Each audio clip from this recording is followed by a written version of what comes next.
Money. We all use it, every single day. But what if I told you the real rules of how it works are, well, they're kind of hidden. They operate just beneath the surface. Today, we're going to pull back that curtain. You know that feeling, right? You work hard, you try to save up, but it feels like you're always just a step behind. It's like you're playing a massive game, but nobody ever handed you the rule book. Well, guess what? You're not wrong. Because once you actually see the patterns, once you understand the plays that are being made, everything changes.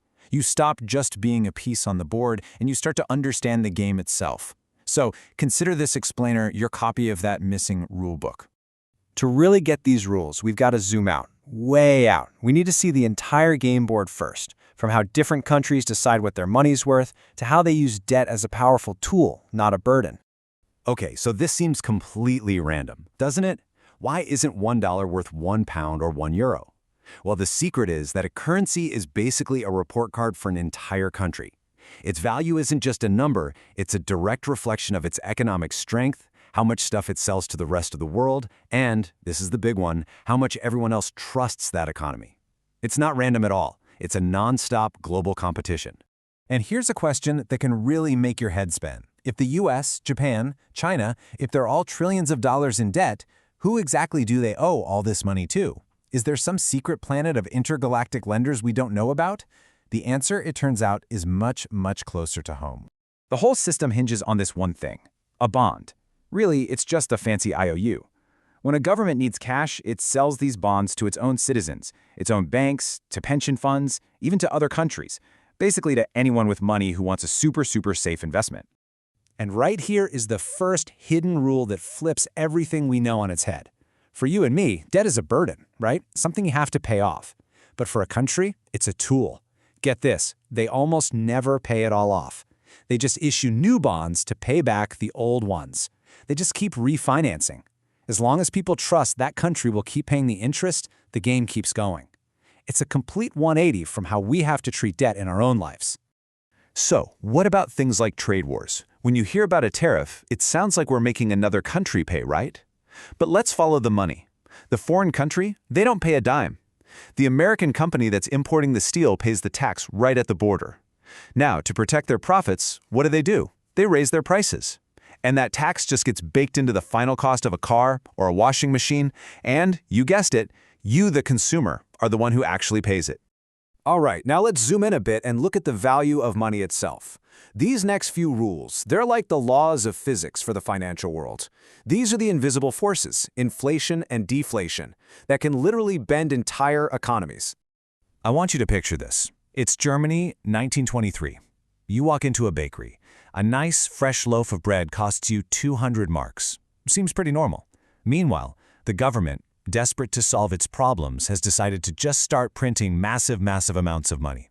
You go back to that same bakery just a few months later, and that same loaf of bread now costs 1 billion marks.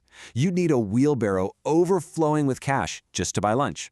This is what happens when a country tries to print its way out of trouble. And here's the core, brutal lesson. Money is just a stand-in for real stuff, for goods, for services, for actual work. If you suddenly double the amount of money in circulation, but you don't create any more real stuff, all you've done is slice the value of every single bill in half. You cannot print wealth. You can only print inflation.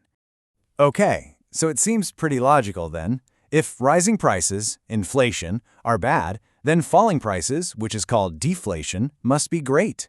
A dream come true, right? Cheaper gas, cheaper TVs, what's not to love? Well, this is one of the most surprising and dangerous paradoxes in all of economics.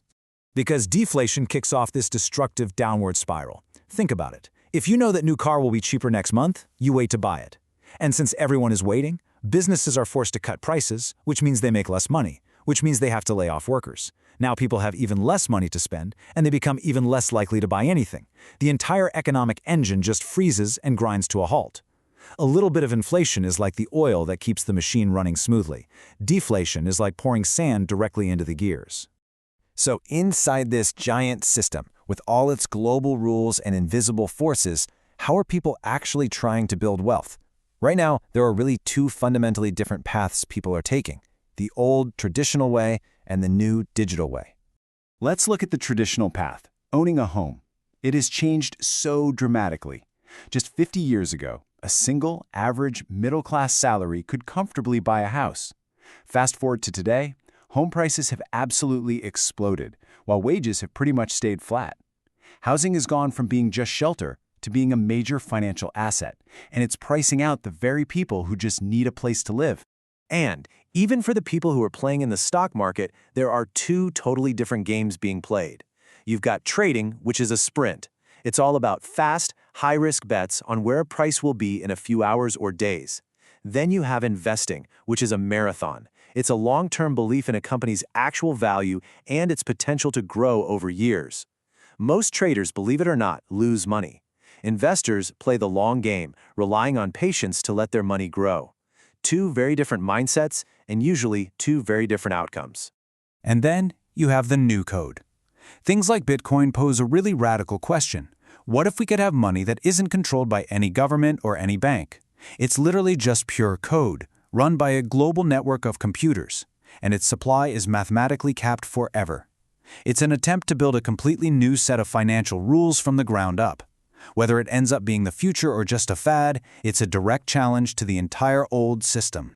And finally, we get to the really secret stuff, the unwritten rules. These are the strategies that the ultra-wealthy and the criminals use to bend the whole financial system in their favor. This is the secret playbook. Now this one is a real game changer. Here's a key strategy of the ultra-wealthy. You never ever sell your best assets. Why? Because selling means you have to pay taxes.